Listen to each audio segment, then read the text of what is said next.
All right, welcome to the deep dive.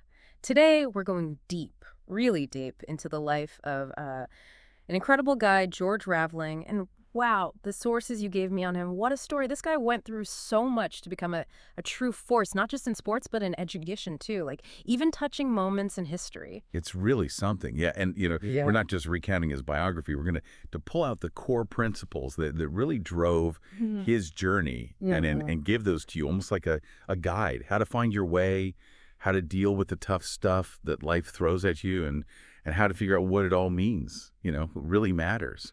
And he's had this incredible journey, born back in 1937, a time when, people just didn't live as long as they do now, especially for black men back then. But he blew past those expectations like by decades. And not just that, he spent all that time searching for purpose. Yeah. He started out coaching these legendary basketball players, but now he calls himself a coach of life, that's just awesome. Yeah, it really is. And his early years, they were tough. I mean, really tough. Yeah. Your sources talk about real hardship, real adversity. His dad, who loved working with horses, had a sudden heart attack and died at only 49. I mean, imagine that, losing your dad so young. It had to have a huge impact on Raveling. No doubt. And then, his mom was left to raise him alone in this tiny apartment, working like crazy at three different jobs just to make ends meet. And and amidst all of this, young George, he kind of found his own way to make sense of the world, right? He started meticulously watching and recording the numbers and schedules of, get this, passing streetcars. I mean, can you imagine? It's like this young mind trying to find order in all the chaos around him. It is, yeah.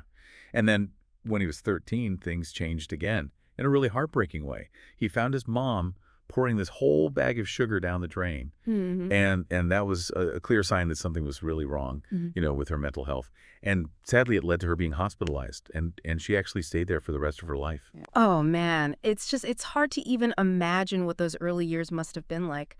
But then there's this turning point, right? Catholic Charities stepped in and sent him to St. Michael's boarding school. Can you imagine the shift?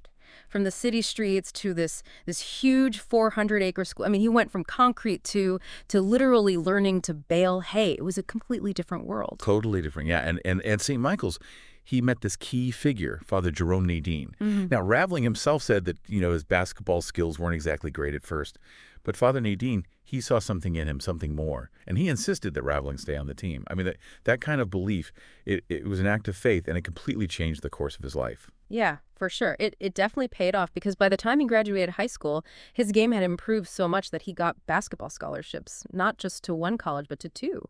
First St. Joseph's and then later on to Villanova. And it's interesting because when he got that first scholarship offer, he didn't even know what the word scholarship meant.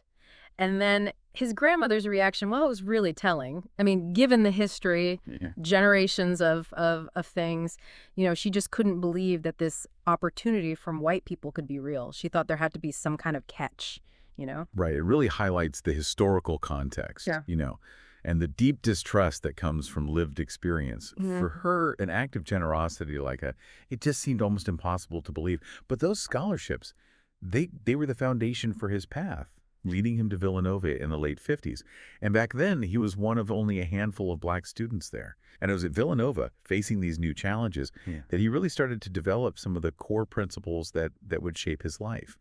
And one of the first things that Raveling did at Villanova was he noticed something that his teammates weren't paying much attention to: rebounding. That's grabbing the ball after a missed shot. It wasn't the most glamorous part of the game, but Raveling, he understood how important it was to winning. Exactly. And he didn't just notice it. He took action. He created 10 specific drills that he did every day. He studied film, like really studied it, to figure out the angles and the paths of those missed shots. And he even designed his own weight training program to make himself a better jumper and stronger overall. And his coach, he was so impressed by these unique exercises that he just assumed someone else had taught Raveling all of this. But Raveling just said, nobody. I made it up.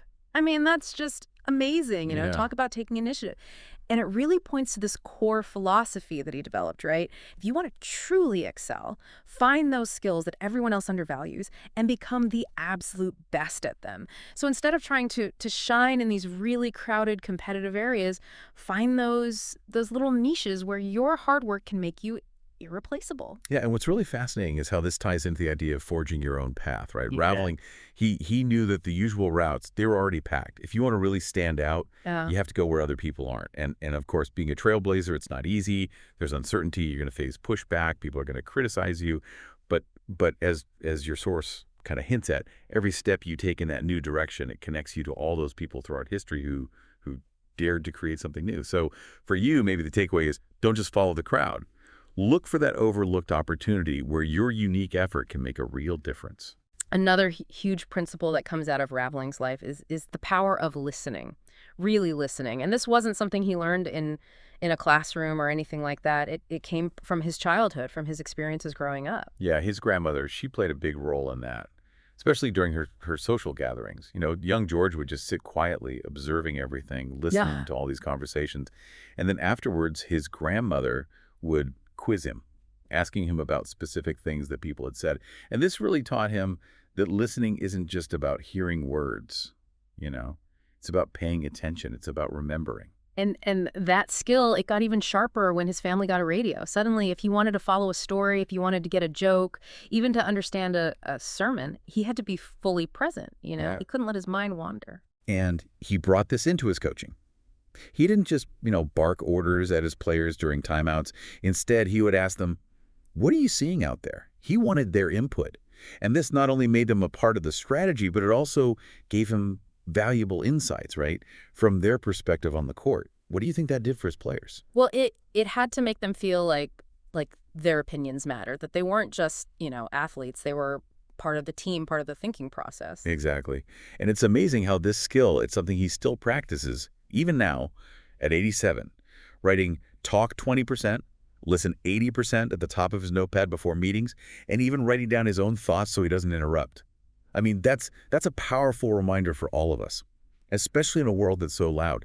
So maybe for you, the takeaway is, in a world that often rewards speaking up, remember how important it is to truly listen.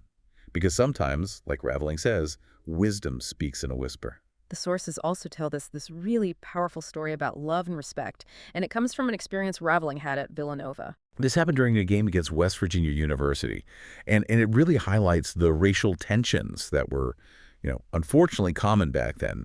As one of the few black players on the team, Raveling, he felt the hostility from the mostly white crowd.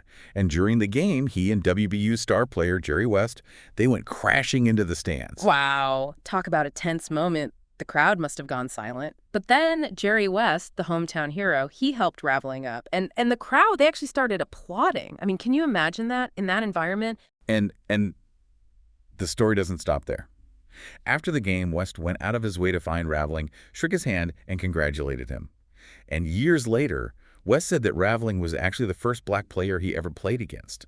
So this small act of respect in such a charged setting, it actually started this deep, lifelong friendship. And when Jerry West passed away, it really hit Raveling hard. It made him think about the power of love. West's actions show that you can extend kindness and respect even to people who might seem like the enemy. So for you, the message is clear. Be someone who gives out love and respect, especially when it's hard. It's all about recognizing that we're all human.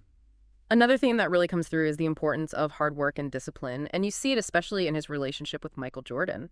When Raveling first talked to Jordan about doing these basketball camps together, he wasn't just interested in using Jordan's name, He wanted a real commitment. He specifically asked Jordan if he would be there every single day, because he didn't want to shortchange the kids who were attending. And Jordan, he said yes. And for 22 years, he was there every day, fully present, fully engaged. And there's that famous story from the 1997 NBA Finals, Game 5. Jordan playing and leading the Bulls to victory, even though he was really sick. A lot of people remember that as this moment of incredible willpower and heroism. Right, but Raveling, he offers a different perspective. He says that while that game was, amazing, the real story is all the hours, the countless hours of training and preparation that allowed Jordan to even do that. Greatness, he says, isn't just about those big, flashy moments. It comes from consistent daily habits of excellence.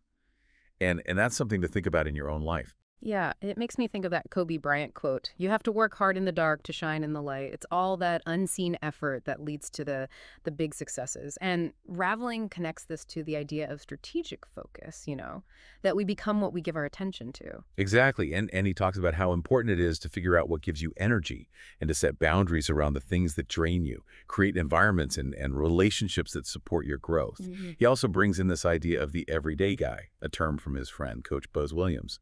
It's the person who just shows up day after day and puts in the work. That consistency, that dedication, it's often the difference between being good and being truly great. It's about committing to winning each day, even in small ways, and understanding that those efforts, they add up over time. So the takeaway for you is focus on consistent effort, especially in the things that matter most. Okay, last but not least, let's talk about stewardship. This is a theme that runs through Raveling's whole life and career. And it really clicked for him during Yeah. a recruiting visit. This mom, she was checking out the basketball program, and she looked Raveling right in the eye and told him straight up that she wasn't just entrusting her son to a coach, she was entrusting him to Raveling's care. She was entrusting him with her son's future. And that's when Raveling realized that his job wasn't just about winning games. It was about helping these young men grow and develop as people. It's like redefining what it means to be a coach, right? Yeah. It's not just about athletic performance, it's about responsibility, it's about caring for the whole person. And you see this idea of stewardship in his relationship with Michael Jordan, too. Absolutely. Even though Jordan initially wanted to sign with Adidas, Raveling kept pushing for Nike. He thought Nike would be a better fit for Jordan, long term. And it wasn't about controlling Jordan or anything like that. He saw an opportunity that Jordan at that point didn't quite see. And Raveling's persistence, it led to that famous meeting with Nike and the creation of the Air Jordan line. And as your sources point out, that wasn't just a sports thing. It became this global cultural phenomenon, and it made both Jordan and Nike incredibly successful. And for Raveling, it wasn't about personal gain. It wasn't about taking credit. It was about helping Jordan achieve his full potential. And that's what stewardship means to him. It's about using your influence, whatever that may be, to positively impact someone else's life. So for you, the question is, how can you be a steward for others in your own life? And as we wrap this up, it's important to remember that Raveling's journey is still going on. He's lived way past what was expected of him, and he's constantly asking himself, why me? And this question, it's a big part of why he shifted from coaching athletes to being a coach of life. He's still searching for purpose, still trying to make the most of his time, and it makes you think about your own purpose, doesn't it? Absolutely. So let's do a quick recap of the key themes we've talked about. First, carve your own path.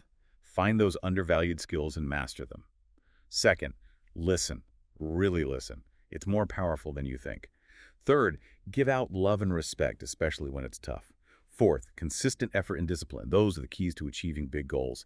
And finally, be a steward for others. Use your influence to help them grow. And the big takeaway from George Raveling's life, and it's a really valuable one, is that real purpose, real meaning, it often comes not just from achieving your own success, but from creating your own path and then using whatever influence you have to help others rise. That's a great message to take with you. And before we go, here's a thought for you to chew on. Think about an undervalued skill in your own life, in your work, whatever. What is it? And what are some small steps you can take today to start developing that skill? You never know what opportunities might open up. Thanks for joining us on this deep dive.